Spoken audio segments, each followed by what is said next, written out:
add your grapes to a casserole dish. I'm just gonna make sure they're evenly spaced out and they're not on top of the brie.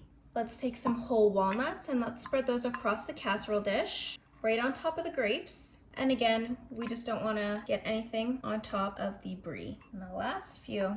Now let's oil this baby up. Let's take some olive oil and we're gonna start right in the corner and get all the grapes and the walnuts. And it's okay to get the brie too. Now I'm gonna sprinkle some salt and crank that pepper. Now we're gonna pop this in the oven for 25 minutes at 400 degrees. All right, it's been 25 minutes. Let's take it out. Ooh, sizzling. Wow, this looks so good. Now we're gonna add some nice creamy honey, and you can add however much you'd like, any way you'd like to. I think that's good there. Now let's add some fresh thyme here. Now let's see what's going on inside this cheese here. Ooh, look at that, that's nice and soft. Look at all this creamy brie here. That is beautiful. And now we wanna mix it all around here. This might take a minute, but we wanna incorporate all the brie and the grapes together so they're nicely coated and all cheesy.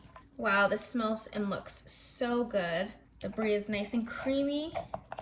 I can smell the walnuts and it's still all melted. All right, now let's add some cooked pasta right on top. And I chose bow tie pasta today, but you can use any kind of pasta that you like. That's probably good there. Now let's mix it right up yet again. We want the pasta to be nice and creamy just like the grapes were. So just keep mixing, keep mixing. And I was expecting the grapes to be nice and mushy, but they are still really firm. Like you can crunch into one of these babies. Okay, this is perfect. And is a pasta recipe ever really complete without a nice layer of Parmesan cheese right on top? I'm just gonna go ahead and use up the whole thing, because why not? And to finish off this recipe, I'm just gonna take some crushed walnuts and I'm gonna sprinkle them right on top. This is gonna add that last little bit of crunch. And for a last pop of flavor, I'm just going in with the thyme once again right on the top. Ta-da! All right, now let's finish this thing off by throwing it in the oven on broil. And we're gonna wait about 2 to 3 minutes. Wow, this looks amazing. Let's take a bite. Okay, let's dig right in. Let's take a scoop right where it's cheesy. Wow, plop it right on your plate.